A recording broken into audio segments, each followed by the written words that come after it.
BD news. नमस्कार, मैं हूं आपके साथ वैशाली वर्मा और आप देख रहे हैं बीडी न्यूज। आइए रुक करते हैं आज की खबरों की ओर। आकस्मिक सेवाओं के दौरान तत्काल रिस्पांस देने के लिए शुरू की गई डायल 100 पुलिस सेवा अपनी दुर्दशा पर आंसू बहाने के लिए मजबूर हो रही है।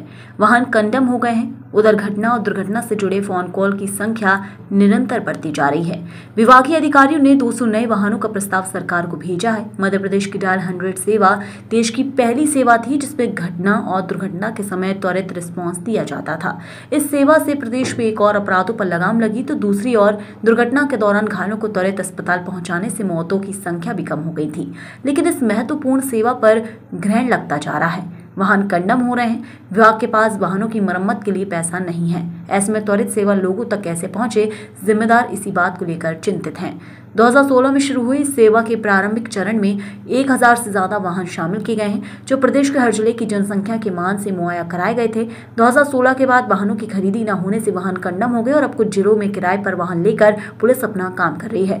हालांकि विभाग ने 200 गाड़ियों का प्रस्ताव सरकार को भेजा है, लेकिन सरकार की ओर से इस प्रस्ताव पर कोई चर्चा नहीं हुई। फिलहाल कंडम वाहनों से पुलिस आरोपियों के वाहनों का पीछा भी नहीं कर पा रही है। हालांकि विभाग ने एडवांस फीचर से लेस डायल 100 की 200 गाड़ियों की मांग की है। इसके अलावा डायल 100 की कमांड सेंटर भी नवनिर्मित बिल्डिंग में शिफ्ट करने की योजना तैयार की है। सर, मध्य प्रदेश के अंदर राजधानी भोपाल के अंदर देखा जाए तो डायल 100 की जो है बहुत कंडम गाड़ियाँ हो रही हैं। डायल 100 का जो प्रोजेक्ट था, ये देश में पहला राज्य था। मध्य प्रदेश ने यह प्रोजेक्ट की परिकल्पना को साकार किया था और इसको हम ज़मीन पर लाए थे। यह प्रोजेक्ट हमारा 2016 में स्टार्ट हुआ था और शुरुआत में इसको 5 साल के लिए इसका टेंडर किया गया था। उस हिसाब से इसकी टेंडर अवधि 2021 में समाप्त हो चुकी है। लेकिन उस समय से हम लगातार प्रयास कर रहे हैं कि नया टेंडर हो करके और नई सेवा शर्तों के साथ, नई टेक्नोलॉजी के साथ इस प्रोजेक्ट को और अच्छा किया जाए। लेकिन अभी तक ये चीज़ हो नहीं पाई है और पुराने प्रोजेक्ट को ही सेवा वृद्धि देते हुए इसको चलाया जा रहा है, जिस वजह से उनकी गाड़ियों की कार्य क्षमता में काफ़ी गिरावट आई है। और फिर भी हम अपनी तरफ से प्रयास करते हैं कि इसको हम अधिक से अधिक जनता के जनोन्मुखी बना करके सेवा और सहायता दे सकें।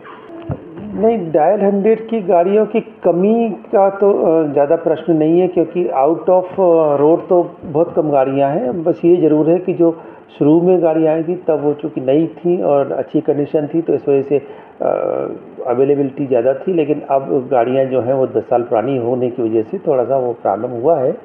बाकी संख्या में तो उतनी ही है, संख्या में कोई कमी नहीं की गई है। और ये ज़रूर है कि हमारे पास जो इवेंट्स हैं वो बल्कि पहले की तुलना में ज़्यादा बढ़ गए हैं।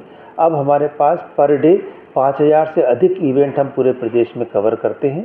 और जहाँ तक रिस्पांस टाइम की बात भी है तो अभी भी एवरेज रिस्पांस टाइम पूरे प्रदेश का 16 मिनट है।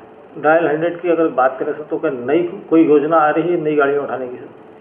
हाँ, हमने इसका प्रस्ताव बना करके शासन को भेजा हुआ है। जैसे ही वहाँ से मंजूरी मिलेगी उस पर डायल 100 फेज़ 2 का क्रियान्वयन होगा। उसमें नई गाड़ियों के साथ साथ नई टेक्नोलॉजी का भी इस्तेमाल किया गया। उसमें बल्कि आर्टिफिशियल इंटेलिजेंस का इस्तेमाल कर करके इसको ज़्यादा से ज़्यादा मैनुअल से हटा करके ऑटोमेटिक सिस्टम पे ले जाएंगे।